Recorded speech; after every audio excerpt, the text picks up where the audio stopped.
అప్పుడప్పుడు ఒక్కోసారి గురువులు కఠినంగా ఆజ్ఞాపిస్తారు. ఇది చెయ్యని. అప్పుడు గనక నేనెందుకు చెయ్యాలి?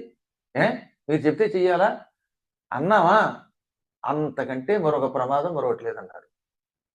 గురుం హుంకృత్య తుంకృత్య ఉల్లంఘ్యాజ్ఞాం గురోరపి అరణ్యే నిర్జలే దేశే బ్రహ్మరక్షో భవిష్యతి అని గరుడ పురాణంలో 3వ అధ్యాయంలో చెప్పారు.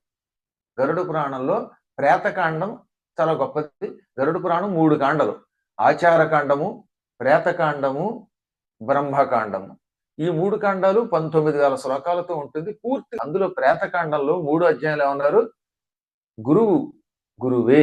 ఒకసారి నువ్వు గురువుని ఆశ్రయించావు. ఏ వంకతో ఆశ్రయించినా యావత్ జీవితం ఆ భక్తి నిలబెట్టుకోవాలి. ఇవాళ గురువు గారిని హుంకృత్య అంటే హుంకరించడం. హుంకరించడం అంటే ఏమిటనమాట? ఏదైనా చెప్తే చెప్పావులే అనడం. తిరస్కరించడం. ఎట్టి పరిస్థితుల్లో గురు తిరస్కారం చేయకూడదు. గురువు గురువే. ఇవాళ నీతో పాటు నీ అదృష్టం కూడా నువ్వు పెట్టిన అన్నం తిన్నాడు, లేకపోతే కాఫీ తాగాడనో, లేకపోతే నీ ఇంట్లో ఉన్నాడనో పొరపాటున ఆయన్ని హుంకరించావా? ఆ పాపం మహాపాపం.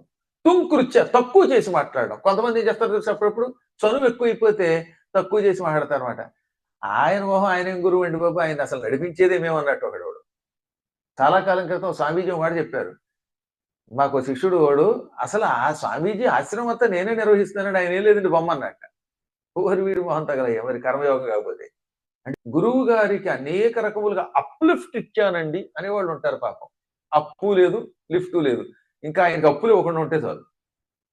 కాబట్టి తక్కువ చేసి మాట్లాడరాదు.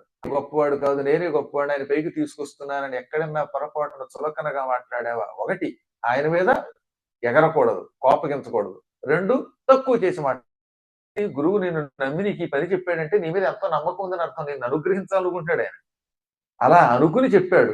చెప్పినప్పుడు బా నాకు ఓపికగా లేదండి, నేను చేయలేకపోతున్నానండి, విసుగ్గా ఉందండి, ఇక నాకు చెప్పకండి అన్నావా? అది కూడా ప్రమాదం. పోనీ శ్లోకం చెప్పింది పద్మాకర్ గారు అయితే నమ్మరు మీరు. ఇంటికి వెళ్ళాక చూసుకోండి, గరుడ పురాణంలో ఉంది. అంటే గురువు గారిని కోపగించి తిట్టినా, తక్కువ చేసి మాట్లాడినా, ఆయన చెప్పిన ఆజ్ఞను ఉల్లంఘించినా, ఈ 3 పనులు చేసిన వాడికి ఎటువంటి జన్మ వస్తుంది? ముందు నరకానికి పోతాడు అనుకోండి ఎలాగో. ఆ నరకం నుంచి భూలోకంలోకి వచ్చాక అరణ్యే నిర్జలే దేశే. నిర్జలము అంటే నీరు దొరకని స్థలం. మంచి నీళ్లు దొరకని అడవి ఒకటి ఉందిట. ఆ అడవిలో బ్రహ్మరక్షో భవిష్యతి. బ్రహ్మరాక్షసుడే పుడతాడు. ఈ బ్రహ్మరాక్షసుడికి దాహం వేస్తుంది.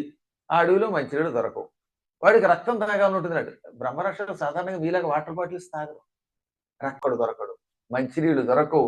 ఆకలి మలమల వాడిపోతూ చావు రాదు, బ్రతకడు. ఎందుకంటే ఒక్క అక్షరమును నీకు ఉపదేశముగా ఇచ్చిన గురువు గురువే. ఏకాక్షరం అంటే ఒక అక్షరం. ఒక్కొక్కప్పుడు గురువులు ఒక అక్షరం చెప్పి వదిలేయచ్చు. ఇక్కడ ఏకాక్షరం అంటే మరో అర్థం ఓంకారం. ఓం అనిపించాడు నీ చేత, చాలు. అంత మాత్రానే ఆయన గురువు. అటువంటి గురువుని యహ ఎవడు నా అభిమన్యతే గౌరవించడో సహా అటువంటి వాడు వరుసగా స్వయోనిశతంగత్వ ఒక్క జన్మలో 100 ఎత్తుతాట. 100 సార్లు కుక్క వేయబడతాడు. పుడితే కొంత నయమే. వీధి కుక్కలు ఉంటాయి, పిచ్చి కుక్కలు, గజ్జి కుక్కలు, కాళ్ళు కుంటి కుక్కలు, అలాంటి కుక్కలు. అలాంటి కుక్కలే తిండి లేక అల్లాడిపోయే కుక్కల జన్మలు 100 జన్మలు ఎత్తుతారు. ఆ తరువాత చండాలుడై పడతాడు. ఎప్పటికో అనేక జన్మలు ఎత్తగా ఎత్తగా విముక్తి పొందుతాడు. అందుకని ఎప్పుడూ గురువుని అవమానించరాదు. గురు భక్తితో ఏదైనా సాధించవచ్చు అని ఎంతో మంది మహానుభావులు మనకు సూచించారు.